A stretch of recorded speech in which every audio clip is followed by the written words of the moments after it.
Baik, dalam sesi wawancara LPDP itu biasanya ada 3 wawancara ya. Mungkin udah pernah. Ini pengalaman yang keberapa? Ya, pertama kali ini. Sama. First Jadi time. sebenarnya nanti akan ada pewawancara itu ada 3 eh, Ya. panelis, akademisi, kemudian praktisi sama psikolog biasanya. Kemudian umumnya pertanyaan-pertanyaan itu akan terbagi menjadi 3 kelompok. Pertama tentang rencana studi, kedua itu tentang rencana kontribusi, dan yang terakhir itu berhubungan sama kepribadian. Ketiga ini munculnya random, nggak ada pattern yang fix kayak gitu. Jadi kita akan gunakan model yang umumnya random ya. Ya. Baik, kita akan coba mulai. Silakan perkenalkan diri Anda. Terima kasih Bapak atas waktu dan perhatiannya. Perkenalkan, nama saya Ratila Arinalhak. Saya berasal dari Sukabumi. Saya berkarir di bidang industri manufaktur, di mana sudah kurang lebih 5 tahun saya bekerja di sana sebagai PIC (Person in Charge) dalam suatu project yang bertanggung jawab pada suatu project, dan juga di dalamnya saya sebagai trainer juga, sebagai data analyzer data juga, sebagai evaluator data juga dengan menggunakan siklus plan do check action.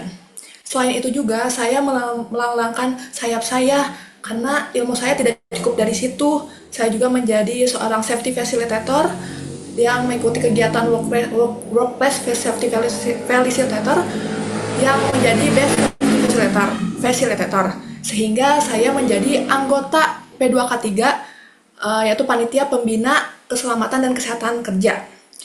Selain itu juga hal itu karena dan di sana juga di tempat saya bekerja itu banyak sekali prinsip-prinsip fisika yang digunakan karena saya memupuk rasa cinta saya terhadap fisika itu sejak bangku SMA, di mana alhamdulillah saya mengikuti kegiatan Olimpiade Sains Nasional waktu itu dan mewakili kota dan kabupaten Sukabumi ke tingkat provinsi. Lanjut lagi saya mengikuti melanjutkan studi saya ke Strata 1 Pendidikan Fisika di Universitas Pendidikan Indonesia. Banyak sekali experience yang saya dapatkan di sana. Saya menjadi saya menjadi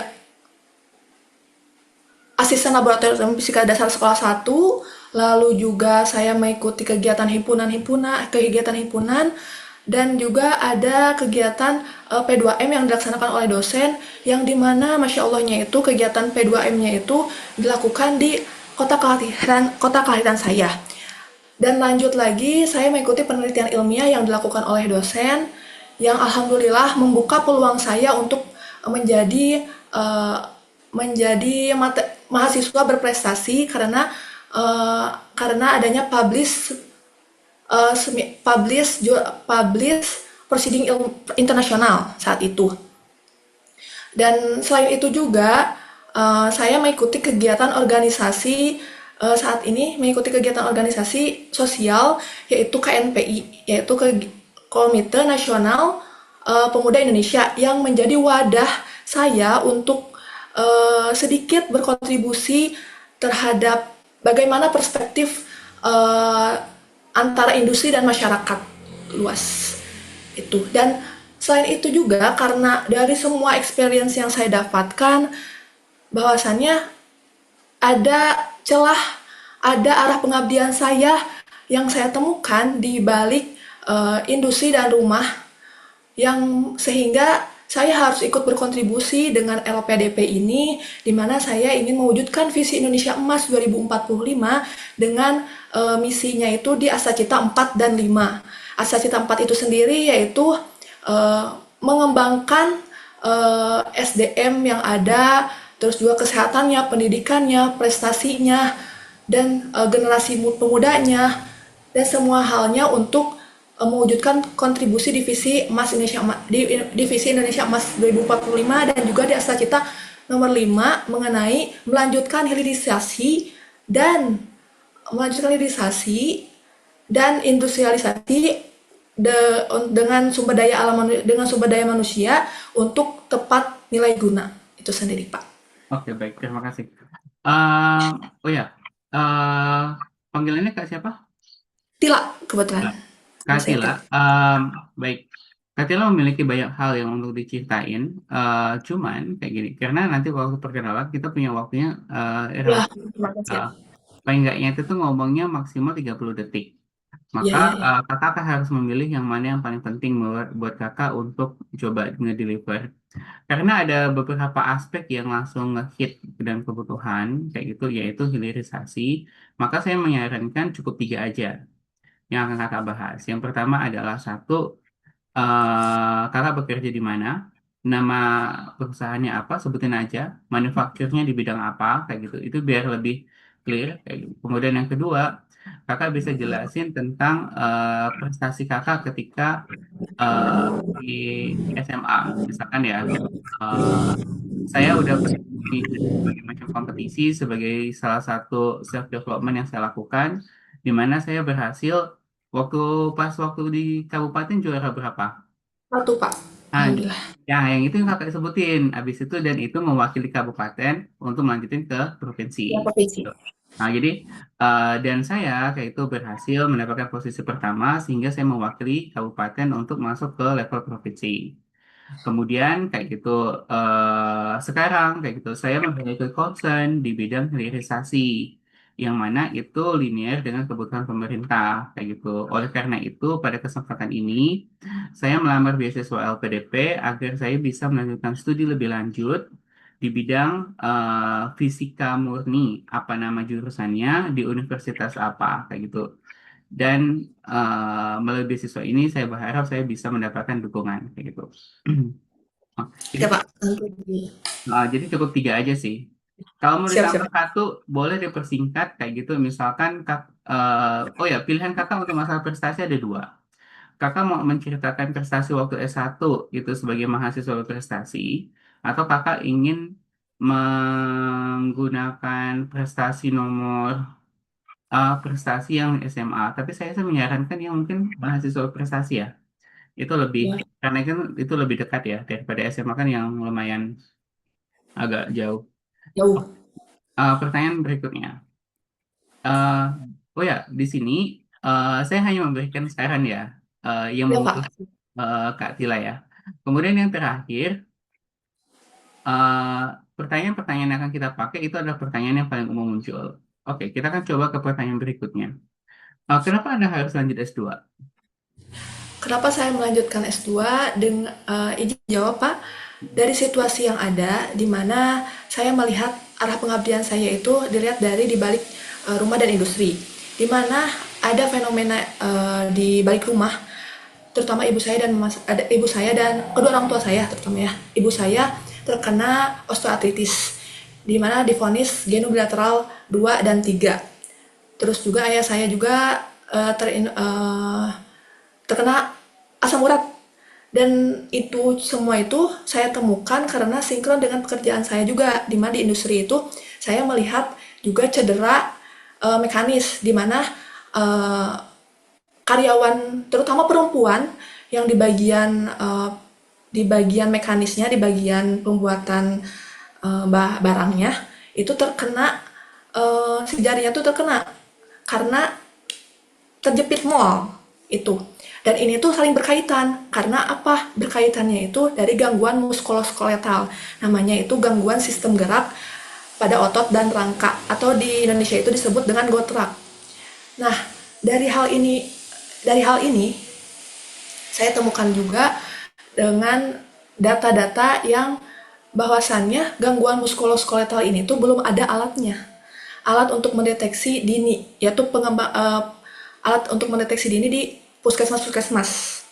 Nah, untuk mendeteksi itu, yaitu karena 16,4% itu alat di Indonesia itu masih untuk alat deteksi dininya ya, 16,4%.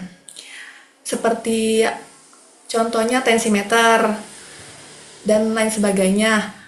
Dan 94% itu alat-alat di Indonesia itu masih import. Jadi masih ada kesenjangan nih, masih ada kesenjangan bahwasannya alat-alat di Indonesia itu, terutama alat kesehatan itu belum yang notabene istilahnya baru 6% yang eh, dibuat oleh Indonesia itu, oleh Indonesia sendiri. Seperti contohnya Molitaf. Terus ada juga Niva.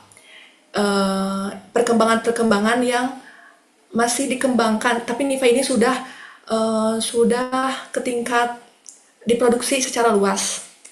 Nah, dari hal itu juga saya ingin di di alat gangguan muskuloskeletalnya, tetapi lebih ke OA-nya, lebih ke osteoartritisnya. Nah, ini juga eh, relevan dengan transformasi sosial. Transformasi sosial ini mendukung adanya rencana pembangunan jangka panjang nasional 2025 sampai 2045, yang dimana eh, transformasi sosial ini mendukung kesehatan, sumber daya manusianya itu harus sehat, harus cerdas, harus cerdas, terus unggul, harus berdaya saing. Ketika kesehatan fisiknya ini lemah, maka tidak bisa untuk meraih hal itu. Maka dari itu, kesehatan fisik ini menjadi faktor utama, karena apalagi Indonesia ini akan mengalami demografi. Demografinya itu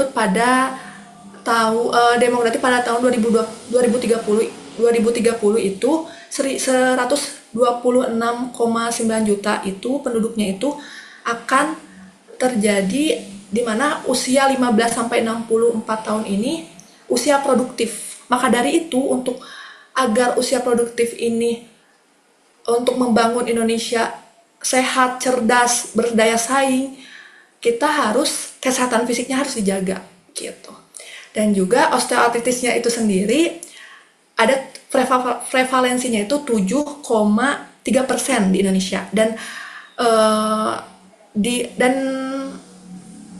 wanita kebanyakan yang terkena OA-nya ini. Terus juga eh, mendukung hal ini juga transformasi sosial dan transformasi industri didukung oleh Kementerian Kemendisdikti oleh Bapak Profesor Dr. Brian Yuliarto yang mendukung untuk transformasi industri, di mana transformasi industri ini harus bisa tepat guna untuk menambah tepat nilai guna untuk Indonesia itu sendiri.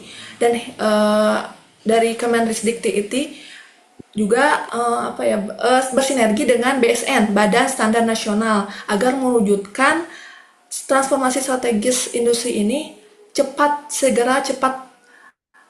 terrealisasi gitu Pak. Jadi saling bersinkron Oke, atas baik. semua. Nah, pertanyaan tadi apa, Kak? Nah, kenapa ingin melanjutkan studi itu gitu? Oke, baik. Kenapa harus Ya, melakukan studi? Baik. Sebenarnya tujuan kakak lanjutkan studi itu untuk menciptakan alat atau ya, ingin belajar untuk menciptakan alat ya? kita menciptakan Ah, alatnya. alatnya apa namanya? Namanya alat deteksi dini osteoartritis. Oke, baik. Kalau saya, kalau saya kakak urutan informasinya itu mungkin agak sedikit perlu diperbaiki. Ya. Kakak mulai dengan kayak gini aja langsung bilang bahwa eh, sekian ratus, sekian ribu masyarakat Indonesia pada umumnya perempuan itu mengalami gejala symptoms ini. Hal ini diakibatkan oleh X kayak gitu. Dan sampai sekarang belum ada alat deteksi tersebut. Dan saya kayak gitu kakak bekerja di manufaktur kesehatan kah? Bukan di bidang manufaktur, lebih ke sepatu Oh, sebenarnya. oh lebih ke Tapi manufaktur. tapi ada tugas saya yang dimana sebagai safety facilitator, sehingga saya aware terhadap kesehatan Oh, oke, gitu. baik. Kakak bisa bilang bahwa saya bekerja sebagai safety facilitator di perusahaan dan saya aware terkait dengan masalah kesehatan ini. Oleh karena itu, saya ingin menciptakan sebuah alat yang itu namanya X, kayak gitu ya. Dan ini hanya bisa saya lakukan ketika saya studi S2 di ITB ya. Di ITB, insya Allah. Di ITB dengan jurusan apa namanya, kayak gitu, apa nama jurusannya. Ya. Eh, Habis itu baru kakak bilang bahwa harapannya ketika saya udah berhasil mendapatkan ilmu nanti dan saya bisa mengimplementasikan ini dalam bentuk alat kayak gitu, itu bisa dipakai dalam bentuk masif dan bisa diproduksi dalam hilirisasi untuk kebutuhan kesehatan. Jadi cukupnya kayak gitu aja Kak. Usahakan setiap jawabannya itu tuh 30 detik itu cukup kayak gitu. Jadi Iya, ya. susunannya adalah problem, Problemnya problem. terus. Kemudian kakak ingin menyelesaikan masalah tersebut, tapi kakak masih ada gap. Gapnya apa? Ilmunya nggak ada kayak gitu. Atau skillnya belum ada. Kemudian nanti baru tahap berikutnya adalah solusi. Solusi problem tersebut itu dengan kakak studi nanti kakak akan menghasilkan apa untuk menyelesaikan problem tadi. Jadi gampangnya kalau ini rumus singkatnya, eh, saya melihat bahwa setidaknya sekian ratus ribu masyarakat Indonesia itu mengalami gejala penyakit A. Penyakit ini diakibatkan oleh X. Singkat kayak gitu aja. Namun sampai sekarang kayak gitu produksi ataupun alat yang melakukan pendeteksi untuk eh, apa namanya penyakit ini itu masih belum banyak. Saya sebagai seorang fasilitator kesehatan ataupun fasilitator salah safety fasilitator yang ada di perusahaan saya sekarang aware terhadap masalah ini dan saya ingin menyelesaikan masalah ini dengan membuat alat yang bernama Y. Alat ini hanya bisa saya produksi atau saya bikin prototipe-nya atau pilotnya ketika saya ataupun setelah saya studi di jurusan fisika biomedik misalkan ya eh, di ITB. Dan harapannya dengan melakukan studi ini saya bisa kontribusi untuk menciptakan alat ini dan membantu proses hilirisasi di bidang kesehatan. Oke, mungkin Ya, kurang lebih kayak gitu ya. siapa? Oke, baik. Pertanyaan berikutnya. Eh, Anda rencananya ingin studi ke ITB. Kenapa Anda memilih ITB dan kenapa jurusan ya, kenapa Anda memilih ITB? Kenapa memilih ITB? Karena ITB itu merupakan salah satu universitas yang dimana eh, di dalamnya itu ada kolaborasi antara kolaborasi antara kolaborasi dengan universitas, terus juga dengan BRIN juga, terus juga dengan rumah sakit. Selain itu juga menyediakan eh, laboratorium riset biofisika dan fisika medis yang berskala internasional. Selain itu juga di sana ada eh, akademiknya juga terstruktur juga, dan juga sekarang juga fisik dan ekonomiknya QS World University-nya itu di Indonesia itu meraih pertama gitu ya, peringkat pertama di Indonesia. Dan penelitian di biofisika dan fisika medisnya itu kebetulan erat dengan kaitan yang saya inginkan, di mana saya kan ingin membuat alat uh, pengembangan prototipe deteksi dini untuk osteoartritis, sehingga di ITB ini terus di ITB ini itu sangat menekankan pengetahuan teknologinya, di mana saya nanti kan ingin mendalami sensor, ingin mendalami uh, berbagai alat-alat elektrofisiologi dan juga biomekanikanya. Nah, maka dari itu ITB ini menjadi wadah saya untuk belajar nanti di studi Strata 2 ini. Oke, baik.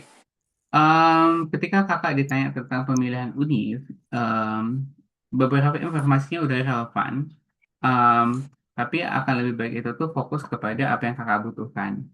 Jadi Ya, yang pertama secara akademik yang kakak butuhkan itu secara kurikulum. Kemudian yang kedua secara fasilitas, apa yang disediakan sama ITB untuk mendukung studi kakak. Sama yang ketiga itu adalah dari aspek eh apa ya, jejaring mungkin ya, ya, jejaring kayak gitu itu boleh. Cuman urutan informasinya aja yang harus kayak di Baik. Jepang. Kakak bisa Siap. bilang seperti ini. Ada tiga alasan utama kenapa, jadi langsung kayak ditembak kayak gitu ya. Ada tiga alasan utama kenapa saya memilih ITB. Yang pertama adalah secara kurikulum itu sesuai dengan apa yang saya butuhkan. Dan beberapa mata kuliah yang menjadi peminatan saya kayak gitu adalah mata kuliah yang berhubungan dengan apa namanya fisika medis, yaitu mata kuliah X, Y, dan Z kayak gitu. Jadi kakak langsung nyebutin mata kuliahnya supaya kakak bisa nunjukin kakak tahu mata kuliahnya apa aja. Kedua, Siap.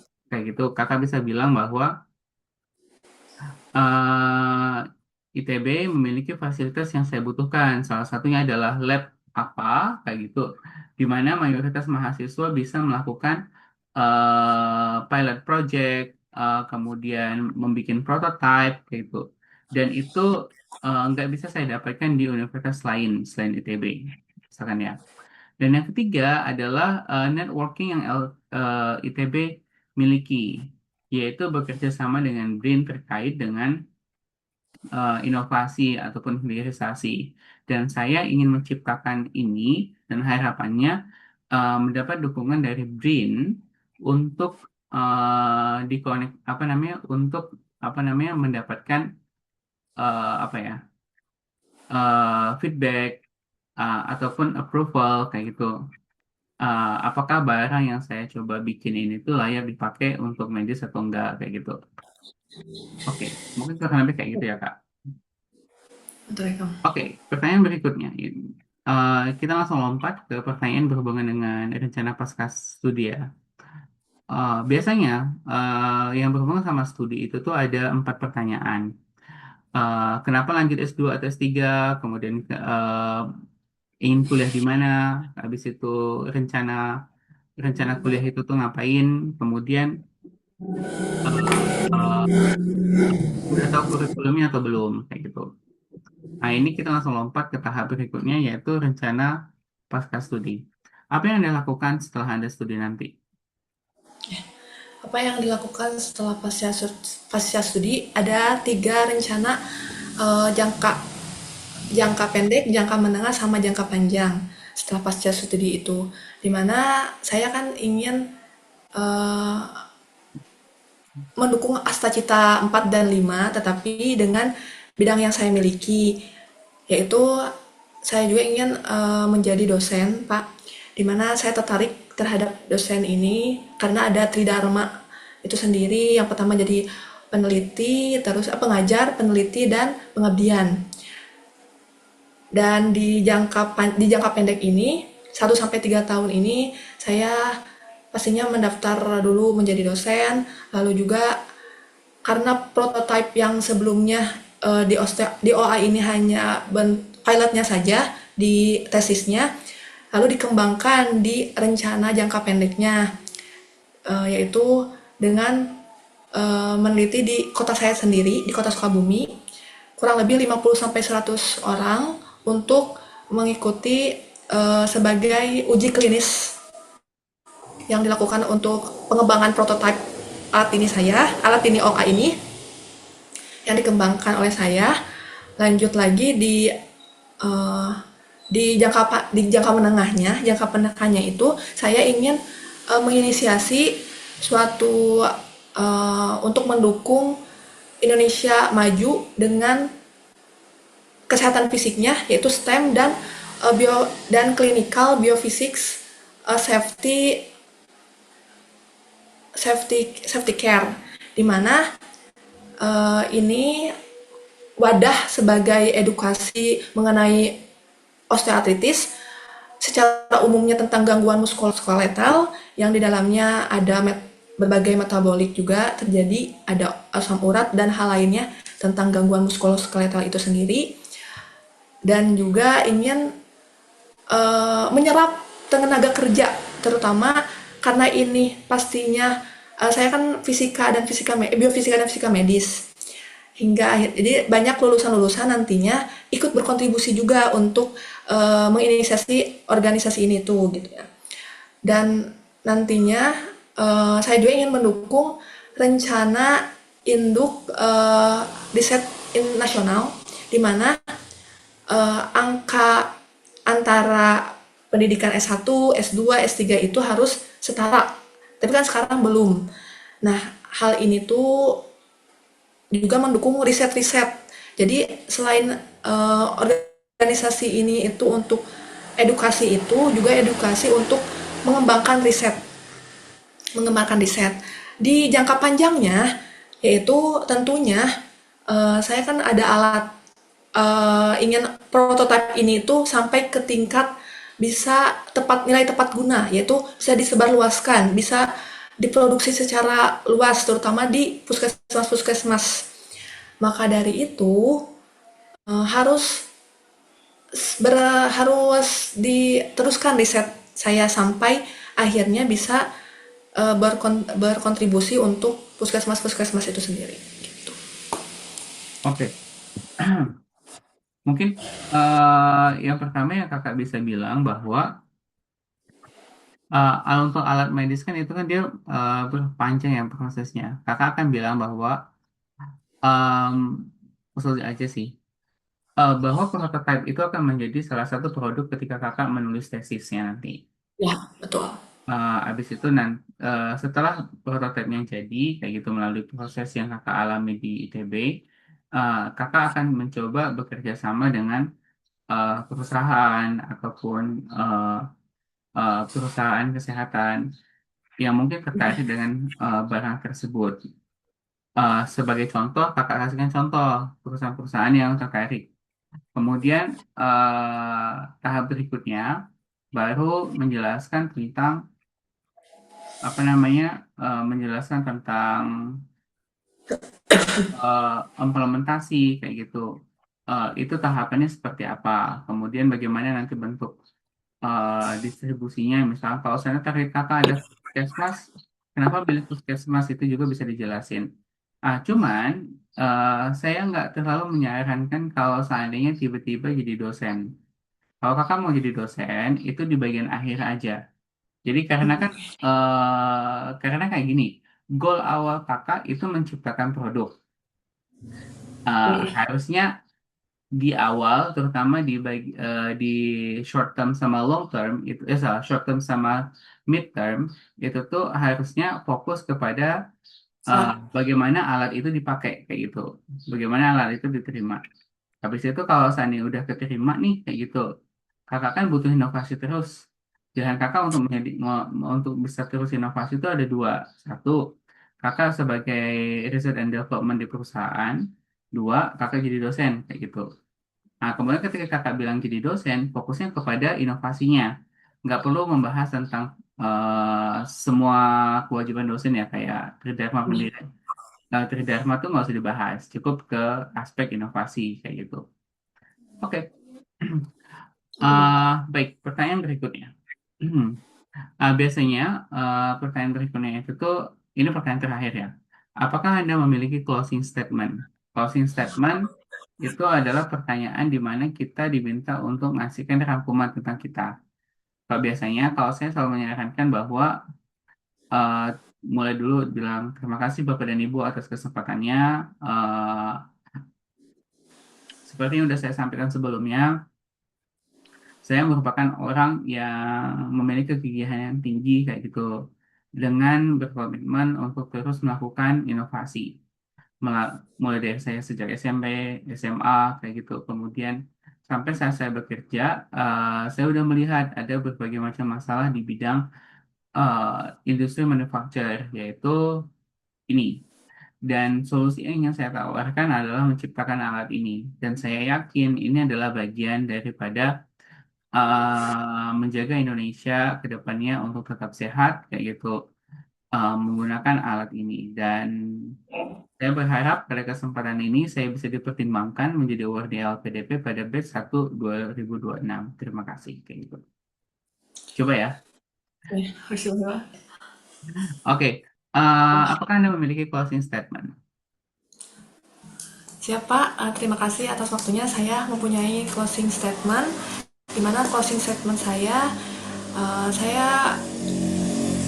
banyak sekali pengalaman experience yang saya dapatkan hingga saya memiliki keinginan untuk memiliki ide untuk membuat pengembangan prototipe deteksi dini osteoartritis untuk mendukung visi Indonesia Emas 2045 terutama di bidang kesehatannya. Nah, dari pengalaman-pengalaman saya juga yang saya bekerja di dunia manufaktur industri sebagai safety facilitator salah satunya hingga mewujudkan saya untuk bisa berkontribusi untuk Indonesia dengan alat prototipe deteksi dini OA ini dan mendukung Astacita 4 dan 5 dengan dukungan LPDP di mana LPDP itu sendiri visinya itu menjadi katalisator, visi misinya itu menjadi katalisator untuk membangun, mengembangkan pemimpin-pemimpin di Indonesia yang berdampak di Indonesia, tuh, yang memiliki dampak terhadap Indonesia. Dan selain itu ada kalimat-kalimat yang pernah diutarakan oleh Bapak Teknologi Indonesia B.J. Habibie, di mana yang menjadi prinsip saya juga, di mana ada kata-kata beliau dalam mental hidup itu harus seperti bermain sepeda. Ketika kita mengayuh sepeda, lalu kita berhenti mengayuh sepeda itu, maka kita akan jatuh.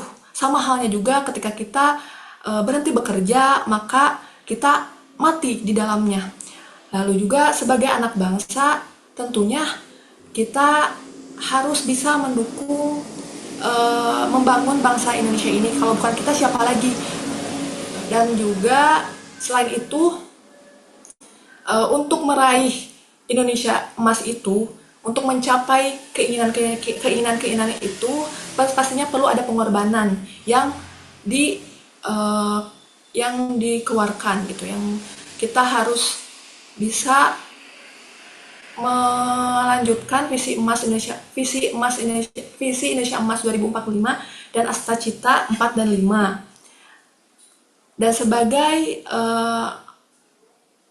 sebagai anak bangsa Indonesia juga, kita harus menjadi manusia yang produktif. Manusia produktif itu apa? Manusia yang bisa menjadi manusia yang profesional dan juga tidak lupa dengan iman dan takwanya. Maka dari itu